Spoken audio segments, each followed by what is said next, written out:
may nais din po akong ibahaging kwento sa inyo. Nangyari po ito noong nagtatrabaho pa po ako bilang isang helper sa construction. Kasama ko po noon ang pinsan ko na isang karpintero at marunong din magmason. Minsan, may tao siyang nakausap at may nais daw itong ipagawa. Kaya sinabihan niya ako. Bali 2 bayan pa ang layo nung sinasabing bahay na ipagagawa sa amin. Kaya tinapos na kaagad namin yung kasalukuyan naming ginagawa noon para makalipat na kami at makapag-umpisa na sa bago naming pagtatrabahuan. Nang matapos na namin yung aming ginagawa dun sa baryo namin, madaling araw pa lang ay umalis na kami ng pinsang ko ng bahay para puntahan yung sinasabi niyang bagong trabaho. Medyo liblib yung lugar kaya lahat ng gagamitin naming buhangin at bato ay doon lamang kukunin sa may batis na nasa malapit sa kanila. Dahil mahirap magdala ng materyales doon, kaya humingi kami ng dagdag na bayad para sa bawat araw na pagtatrabaho namin. Pero sinabi nung nagpapagawa na hindi na niya iyon kakayanin pa. Kung gusto raw namin, ay kanila na lang kaming ililibre ng pagkain habang naroon kami na nagtatrabaho. Pumayag naman yung pinsan ko dahil mahihirapan din kami kahit dagdagan yung sahod namin. Pero sa amin pa ang pagkain. At naisip din namin mas mainam na yung ganon pagkat hindi na namin kailangan pang mag-prepare at basta kakain na lang kami. Nang unang araw namin doon ay naging maayos naman ang lahat. Pero may napapansin akong kakaiba doon sa lalaking nagpapagawa. Minsan kasi kapag nakikipag-usap ito sa pinsang ko ay nasusulyapan kong numanakaw ito ng masamang tingin. Bagay na aking ikinabahala. Para sa akin kasi ay hindi normal yung ganon. Nang magtatatlong araw na kami doon sa kanila na nagtatrabaho, ay napapansin kong yung mga ipinapaulam sa amin ay lagi na lang durog. Ang ibig kong sabihin, ni minsan ay hindi pa kami nakakain ng ulam doon na makikita mo talaga kung ano yung karning naroon sa ulam. Halimbawa, kung isdang sinabon, ay makikita mo yung isda. Kung tinolang manok naman, ay makikita mo yung karni ng manok. Pero hindi ganun ang nangyari. Lagi na lang ang ipinapaulam sa amin ay parang sisig, pagkat lagi yung durog. Minsan nga ay nagtanong ako kung anong putahe yon, na hindi ako nagpahalata at pasimple lang ako nagtanong, na sinabi kong masarap kasi kung kaya gusto kong malaman para matutunan. Sinabi nila sa amin ng pinsan ko na laman umano yun ng isda. At aminado naman ako na masarap naman talaga yung pagkakaluto ng mga ipinapakain nila sa amin ng pinsan ko. Minsan, nang magtanong akong muli kung ano yung pangunahing sangkap sa ulam na ipinakain nila sa amin, ay sinabi nilang karne naman daw iyon ng baboy na tinadtad ng pino. At sisig umano ang tawag sa ganong uri ng pagkakaluto. Kaya pabiro akong nagsabi na sisig na isda at baboy pala ang paborito nilang putahe doon sa kanila. At tumawa din sila. Pero napansin kong pilit lang at pasimple pa silang nagtinginan na mag-anak. Kaya kinukutuban na kami ng pinsan ko ng hindi maganda.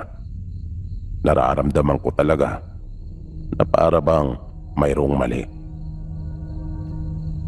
At nagkatotoo na nga yung kinakatakutan ko. Dahil nang magpaalam kami ng Sabado ng hapon para umuwi muna sa amin, ay halos ayaw na nila kaming paalisin pa. Nagmatigas lang kami magpinsan, kung kaya wala rin silang nagawa. Dahil naisip naming makikipagpatayan na talaga kami kapag hindi nila kami pinayagang makaalis. Napansin pa nga namin noon yung kakaibang itsura nila, na para bang tulad sa mga hayop kapag nakikipaggirian.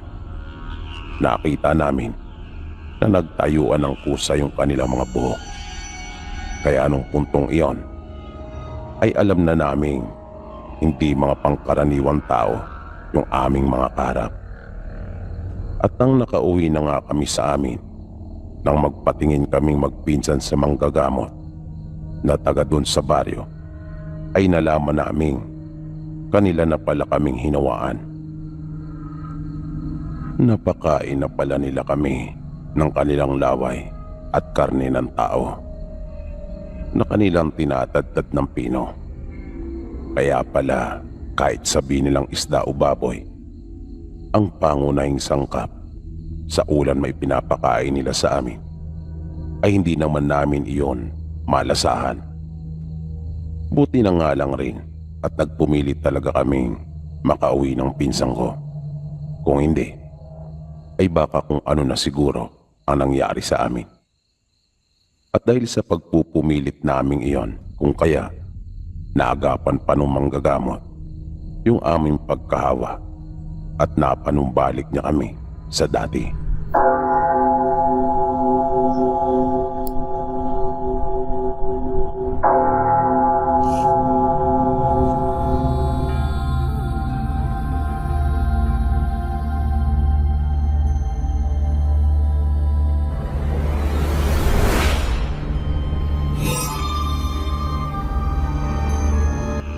Totoo po itong naganap at napabalita po talaga sa bayan namin. Kung hindi ako nagkakamali, ay 1999 nang ito po ay mangyari. High school pa lang ako noong mga panahong ito at masipag po akong pumasok. Minsan ay nagtaka na lang kami ng mga kaibigan at kaklase ko nang makakita kami ng isang maliit na pwesto sa labas ng paaralan namin. Bigla na lang talagang sumulpot yung malit na tindahan na yun doon at nagsusolo lamang ito. Pero ikinatuwa naman naming mga nag-aaral doon sa paaralan yung pagkakaroon ng tindahan doon. At ang itinitinda doon ay burger at palamig lamang. Yun lang at wala na pong iba. Pero palaging marami ang bumibili doon. Lagi namin nakikita na nagtutumpukan yung mga estudyante doon na gustong bumili. Kahit nga kami ng mga kaibigan at kaklase ko ay nahawa na rin at nainganyo na rin bumili doon. Hanggang sa bigla na lang may nagtayo na isa pang malit na tindahan at ginaya yung nauna.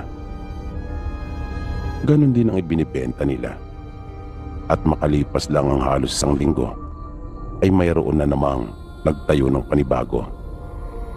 Hanggang sa dumami na silang mga nagtitinda doon. Magkagayon pa man, marami pa rin naman yung bumibili doon sa naunang nagtayo. Kami nga ay doon pa rin bumibili. Kahit napakarami na nilang nagtitinda doon. Pero yun nga lang, nabawasan talaga ang kita nila. At sigurado kaming malaki ang nawala sa kanila. At madalas ay naririnig namin doon sa tindera na hindi siya komporme sa ginawang panggagaya sa kanila. Madalas itong naglalabas ng sama ng loob niya sa amin. Kwento pa nga niya sa amin, sinisiraan pa raw yung tindahan nila sa ibang mga mamimiling estudyante. At nabanggit niya minsan sa amin na kailangan na niyang umaksyon. Ayaw daw sana niyang gawin iyon, pero hinihingi umano ng pagkakataon. At at kailangan talaga na mayroon siyang gawin. At nangyari na yung nakakakilabot at hindi inaasahan ng lahat. Isang araw iyon nang pabalik na kami sa paaralan matapos ang lunch break, nang bigla na lang nagkagulo. At nang makiusyoso kaming magkakaibigan sa kung ano ang nangyayari, ay nakita namin ang ilang mga estudyante na nagwawala at lubhang nakakatakot yung kanilang mga mukha. Ang unang sumagi sa isipan namin ng mga kaklase at kaibigan ko ay sinasaniban sila. Pero hindi pala ganon ang nangyari. Dahil yung isang kaklase namin mismo, habang sarap na kanyang kinakain yung burger na binili, ay napansin naming bigla na rin nagbago ang itsura nito. Habang patuloy niyang nilalantakan yung kanyang kinakain at parang ayaw na niya talaga iyong tigilan. Unti-unting nagbago ang kanyang itsura hanggang sa bigla na lang rin itong nagwala at hinabol kami.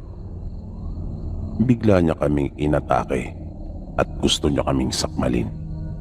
Buti na lang at wala akong sapat na pera noon para makabili ng burger. Kung hindi, ay baka ganun rin ang nangyari sa akin at sa iba ko pang mga kaklase. Makaraan ng ilang oras habang abala ang lahat ng guro at mga personnel sa school sa pagpigil sa mga estudyanteng nahawaan, ay nagdatingan na rin ang mga pulis.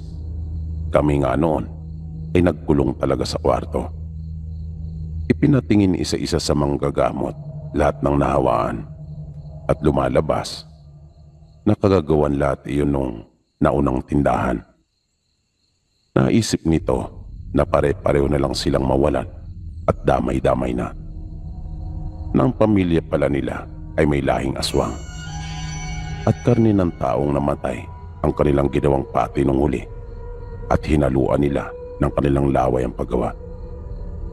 Kung kaya lahat ng nakakain ay nahawa at naging aswang. Naagapan naman ng manggagamot at napagaling lahat ng mga estudyanteng nahawa. Pero mula noon ay ipinagbawal na rin ang pagtitinda ng kahit na ano sa labas at paligid ng aming paaralan.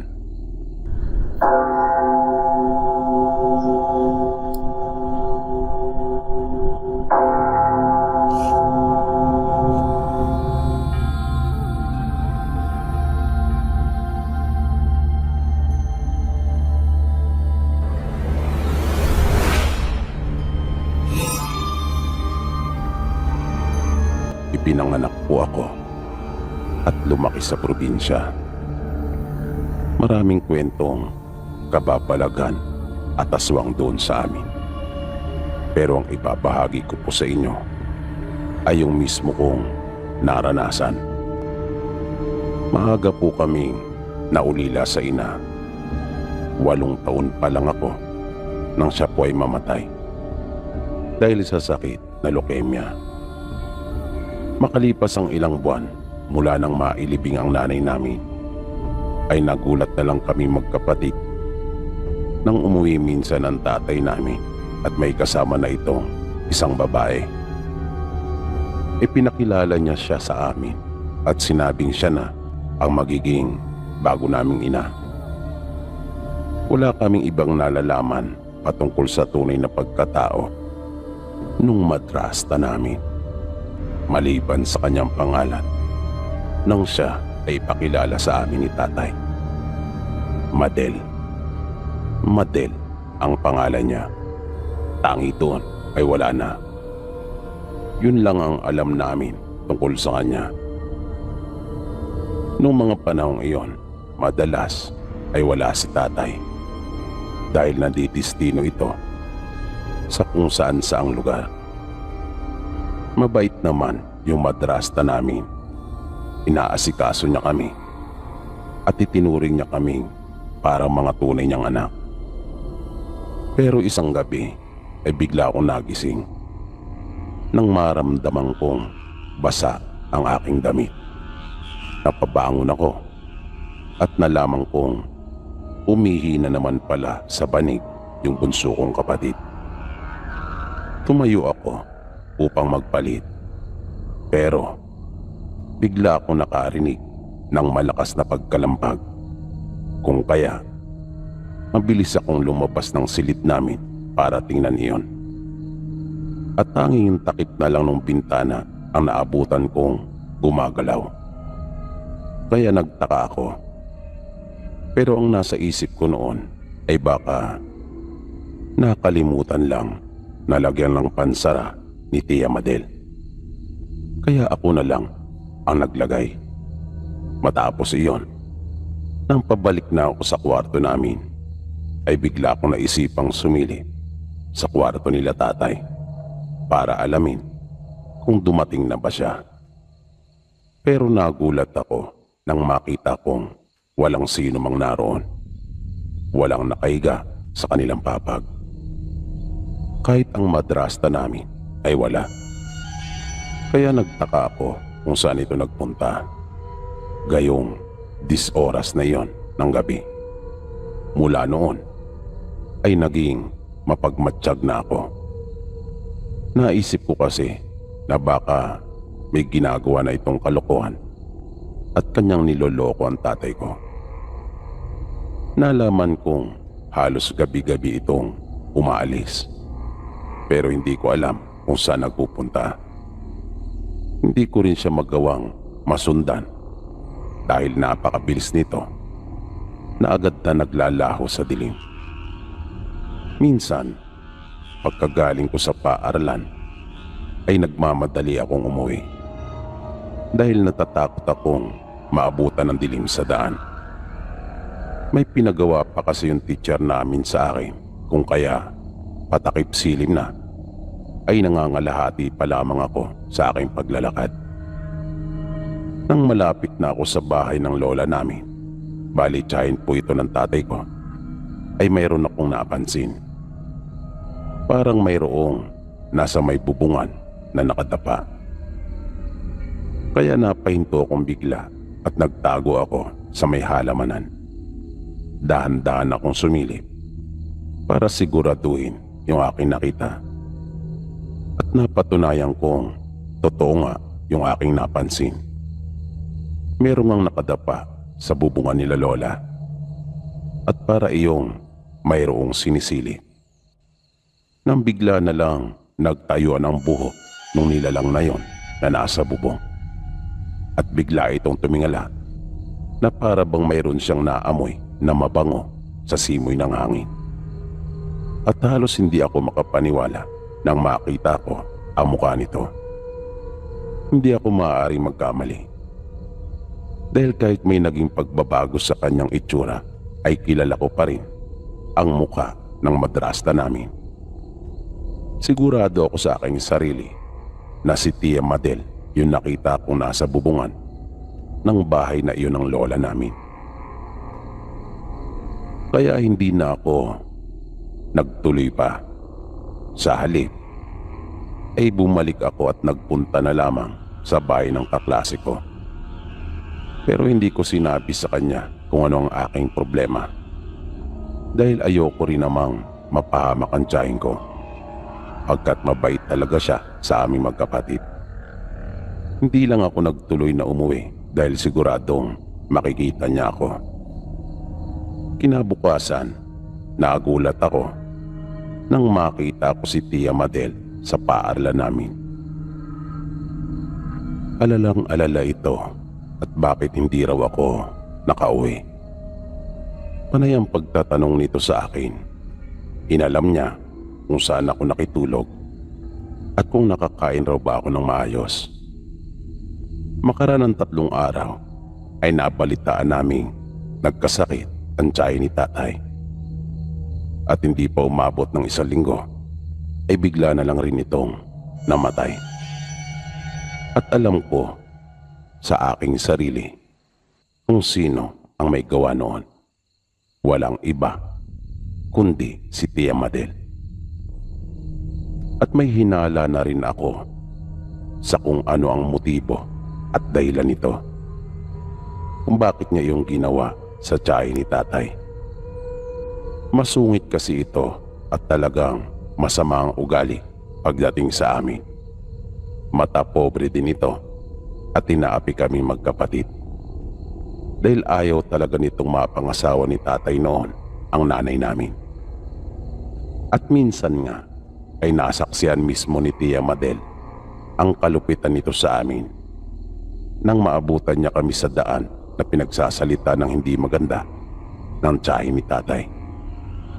Kaya kahit nalaman ko na may lahing aswang yung madrasta namin, ay hindi ako nagkaroon ng kahit konting takot man lamang o pag-aalinlangan sa kanya. Dahil alam kong nasa mabuti kaming kamay. Hanggang sa lumaki na kaming magkapatid at nagtrabaho. Kung kaya, iniwan na namin sila ni tatay sa bahay. Minsan ay naitatanong ko sa aking sarili kung alam ba ni tatay yung tungkol sa pagiging aswang ni Tia. Pero ako, kahit minsan ay hindi ko nagawang buksan ng usapan tungkol doon. Sinarili ko na lang yung aking nalaman at naging maayos naman ang lahat sa amin.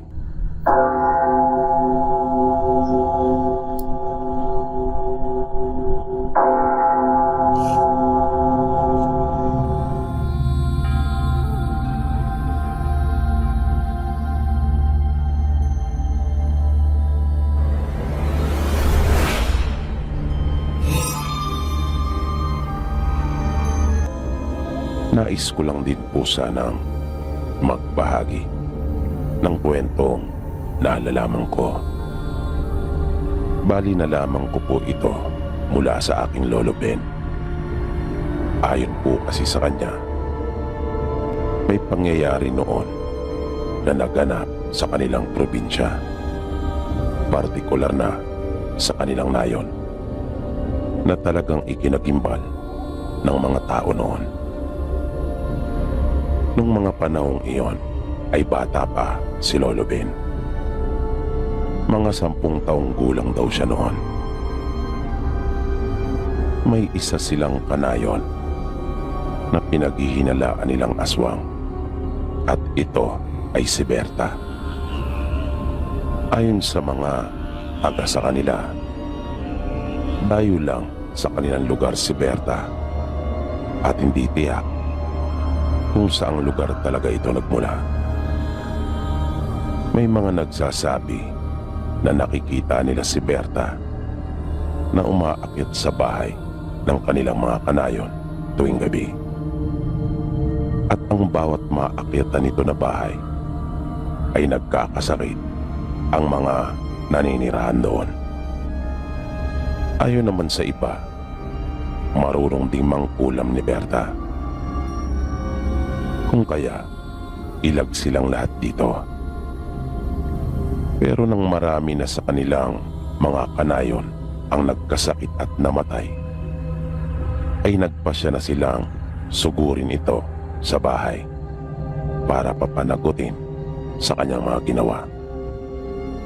Dala ang kanilang mga itak at matutulis na kawayan, ay kanilang sinugod ang bahay nito at sinunog.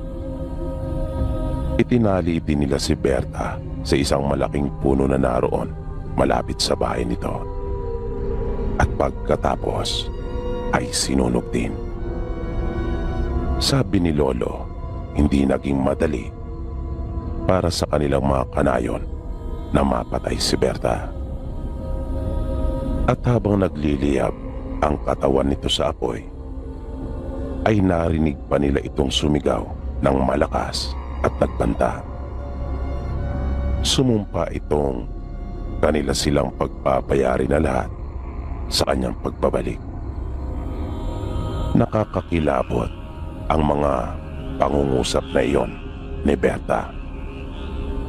Habang ang iba naman sa kanilang mga kanayon, lalong-lalo na yung mga namatayan, ay lalo namang nagalit at kanila pang binato ng hawak nilang mga sibat si Berta. Nasaksiyan nilang lahat kung paano natupok sa apoy si Berta at namatay. Mula noon ay natigil na ang mga pababalagan sa kanilang nayon. Gayon din, yung mga biglaang pagkakasakit at pagkamatay. Muling natahimik ang kanilang lugar. Bumalik sa dati ang kanilang pamumuhay na payapa at walang kinakatakutan. Pero makalipas ang 7 taon, ay muling nabulabog ang kanilang tahimik at payapang pamayanan. Nang isa sa kanilang kanayon ang natagpuan na lang napatay at hindi pang karaniwan ang pagkamatay nito. Dahil mabilis na naagnas ang katawan ng kanilang kanayong iyon at walang sino man ang makapagpaliwanag ng pangyayari pagkat napaka-imposible talaga noon. Kahit ang matatanda sa kanilang nayon ay walang maibigay na paliwanag. Nung mga panahong ito ay binata na si Lolo Ben. At siya man ay may sariling pananaw sa nangyari. Malakas ang kutob niya na baka natutupad na yung sinabi ni Berta na siya ay magbabalik. Maghihiganti siya at uubusin silang lahat. Pero tinatawanan lang siya ng mga taong nakakarinig sa kanyang mga sinasabi. Pagkat paano daw mangyayari iyon, gayong kitang-kita nilang lahat kung paano namatay at natupok si Berta sa apoy. Sa mga ganong pagkakataon ay tatalikod na lang si Lolo Ben at lalakad ng palayo. Siya na lang rin mismo ang umiiwas para hindi na humaba pa ang mga pagtatalo. Pero malakas talaga ang kutob niyang may kinalaman kay Berta ang mga nangyayari. Dahil lagi niya itong napapanaginipan, lalong-lalo na yung tagpong sumusumpa ito habang siya ay nasusunog sa apoy. Nakakakilabot talaga yung tagpong iyon. Parang malamig na hangin ang mga boses na iyon ni Berta na nanunood sa kanilang mga kalamnan. Isang gabi ay galing sila Lolo Ben sa bahay ng isa nilang kaibigan. Kasama niya noong mga oras na iyon ang kababata at pinsan niyang si Nitoy. Nang kapwa silang nagulat nang humarang sa daraanan nila ang isa nilang kanayon na si Berong. Halos kaidaran lang rin nila ito. At sa unang pagkakakita pa lang nila dito ay may napansin na agad silang kakaiba. Lalong-lalo na yung mga ikinikilos nito na parang lasing na sumusuray gayong hindi naman ito umiinom. At may mga hiwa ito sa kanyang magkabilang pisngi at puting lahat ang kanyang mga mata. At parang nabubulok ang kanyang mga ngipin. Nang iangat nito ang kanyang braso, ay napansin din nilang daddad iyon ng sugat. At nang mapansin nilang lalapit na ito sa kanila, ay nagmamadali na silang tumakbong pabalik. At nang lingunin nila ito, ay napansin nilang sinusundan pala sila. Kaya mas nagmadali pa silang dalawa. Bumalik sila sa bahay ng kanilang kaibigan at nakiusap na doon na lang sila magpapalipas ng gabi. Nang sumunod na araw ay napalitaan na lang nilang nawawala si Berong. Ayon sa mga magulang at kapatid nito, hindi raw ito umuwi sa kanila noong nagdaang gabi. Sinabi nila Lolo Ben sa kanila na nakita nila si Berong at para itong sinapian. Kanila pa ngang inilarawan na magpinsan ang itsura nito sa kanila. Pero sa halip na sila ay paniwalaan ng mga ito, ay kanila pa silang pinagtawanan. Nagkasundo ang mga kanayo nila na hanapin si Berong, at baka naligaw lang umano sa gubat dahil naengkanto. Uso din kasi ng mga panahong iyon sa kanila yung mga naiengkanto at hindi na nakakauwi pa. Habang naghahanap ang marami sa kanilang mga kanayon kay Berong, si Aling Marta naman ang sunod na nagbalita na nawawala rin ang kanyang anak na dalagita. Kaya nagkaroon sila ng haka-haka na baka naman nagtana na yung dalawa, pagkat madalas nilang makita na magkasama ang mga ito, at hindi rin naman lingid sa mga taga sa kanila na may gusto si Berong sa anak ni Aling Marta. Magkaganon pa man, ay hinanap pa rin nila sila. Nang mga bandang hapon na, ay nagimbal silang lahat nang kanilang makita ang bangkay ni Berong sa kakahuyan. At tulad nung nauna, ay ganon rin ang itsura ng bangkay nito. Naaagdas na iyon at halos wala na ang mga laman loob nito. Na matindi rin ang pagkakadisporma ng kanyang katawan, lalong-lalo na yung kanyang mga daliri sa kamay at paa. Nangilabot ang lahat nang nakakita sa bangkay na iyon ni Berong. Wala silang anumang ideya kung sino o ano ba talaga ang may gawa noon, habang si Lolo Ben naman ay patuloy na naniniwala noong mga oras na iyon na may kinalaman kay Berta ang mga nangyayaring iyon sa kanilang nayon. Ipinagpatuloy pa nila yung paghahanap sa anak na dalagita ni Aling Marta, habang yung iba naman ay dinala na yung bangkay ni Berong. Sila Lolo Ben naman ay umuwi na. Sumama siya sa kanyang pinsan at nagpa siyang doon na muna makitulog. Madalas naman kasi siyang nakikitulog sa bahay ng mga ito. Magkasundo kasi silang magpinsan. Bukod kasi sa pagiging magkamag-anak, ay itinuturing na rin nila ang isa't isa bilang matalik na magkaibigan. Papadilim na bago pa nila marating ang bahay ng pinsan ni Lolo Ben. Pagpasok nila ng bahay, ay dumiretso kaagad sila sa may kusina upang uminom ng tubig, pagkat uhaw na uhaw sila sa mahabang nilakad. Pero nalaman nilang wala palang laman na tubig ang banga, kung kaya naisipan nilang mag-igib na muna. Bitbit ang mga galon, ay nagpunta sila sa kanilang bubon. Yan yung tawag na igiba nila ng tubig na ginagawa malapit sa may batis.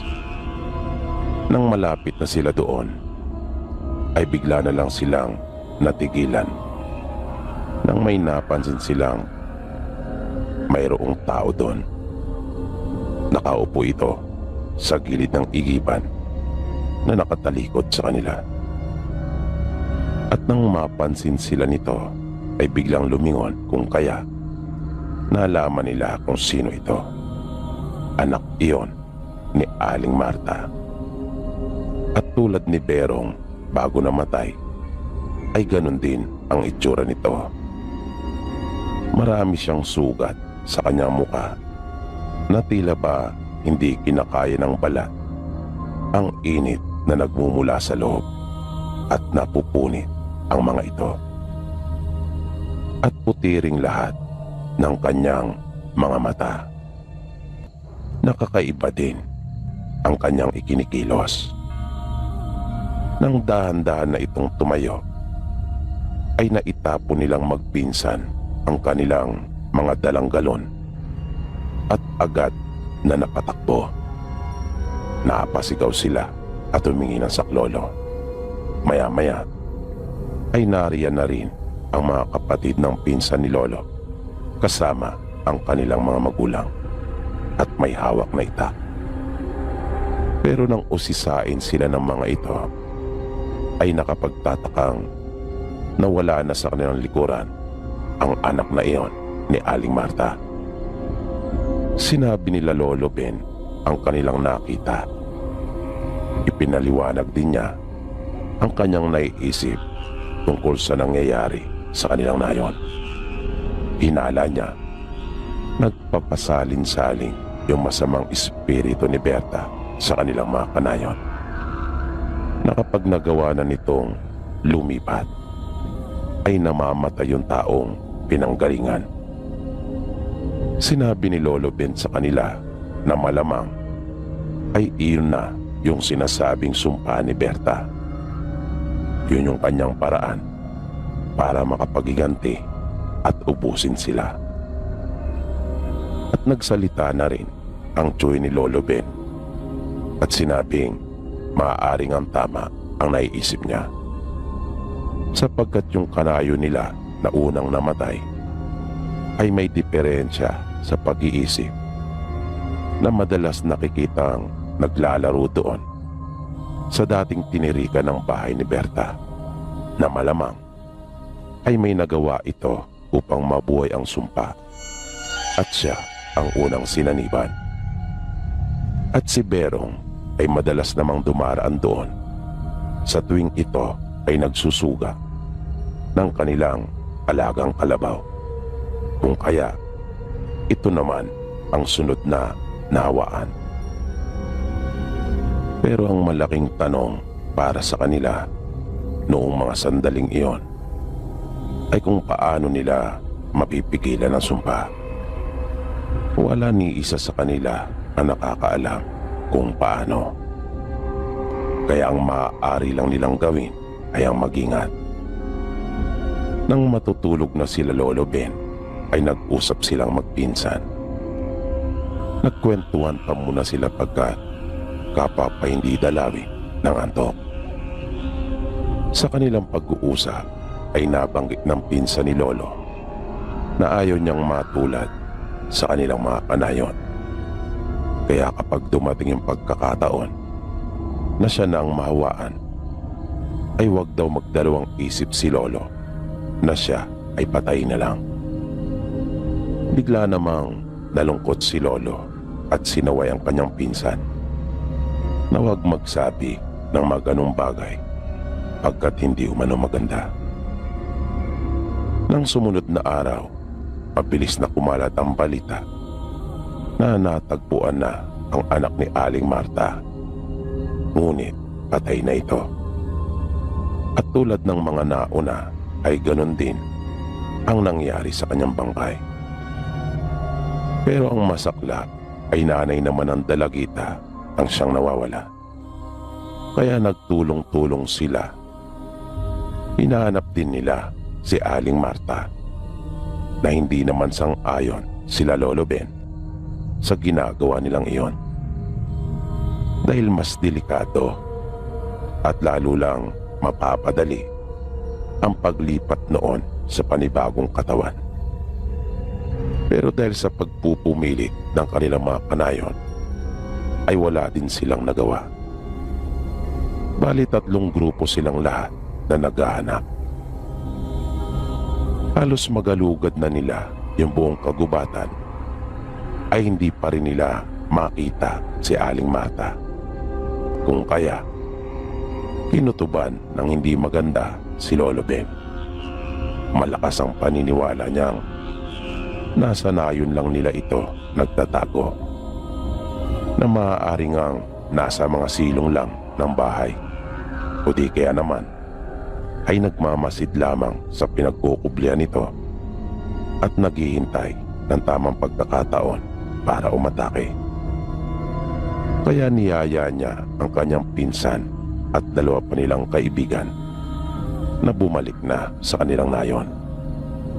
Kailangan nila itong makita bago pa makapambiktima at makalipat sa panibagong katawan. At hindi nagkamali ng akala si Lolo Ben, pagkat nakita nila itong nasa bubungan ng kanilang kanayon at tila nag-aabang. Ngunit nagulat silang magkakaibigan nang bigla na lang itong lumundag at nakita ni Lolo na ang masusunggaban ay ang kanyang pinsan. Kaya ibinigay na lang niya ang kanyang katawan at ito ay binangga. Kung kaya, kamay niya ang siyang nahawakan ni Aling Marta. Nakakatakot ang itsura nito na walang tigil sa kakabuka ng kanyang bibig at tila wala sa sarili. At ang mata nitong namumuti ay bigla na lang naging kulay pula. At napahiyaw si Lolo Ben dahil sa sakit. At nakita ng kanyang mga kasama na dahan-dahang naaagdas na ang katawan ni Aling Marta habang lumilipat iyon sa katawan ni Lolo Ben. At unti-unti nang binabalot ang kanyang buong braso paakyat sa kanyang siko. Mabilis na kumilos ang pinsan ni Lolo at walang sabi-sabing tinaga siya nito. Napasigaw si Lolo Ben nang kanyang maramdaman niyon. Isang taga pa ang muli niyang naramdaman at tuluyan na iyong lalaglag. Patay na bumagsak si Aling Marta sa lupa. Natumba din si Lolo Ben at hawak ang kanyang putol na braso. Napansin nilang sabay na nagnas at nanigas ang katawan ni Aling Marta at yung kaputol ng braso ni Lolo Ben. At yun pala ang dahilan kung bakit si Lolo ay binansagan ng siputol. Mula noon ay natigil na ang sumpa ni Berta at muling pumayapa ang nayo nila. Nakasabay ng pagkakaputol ng braso ni Lolo ay naputol din ang sumpa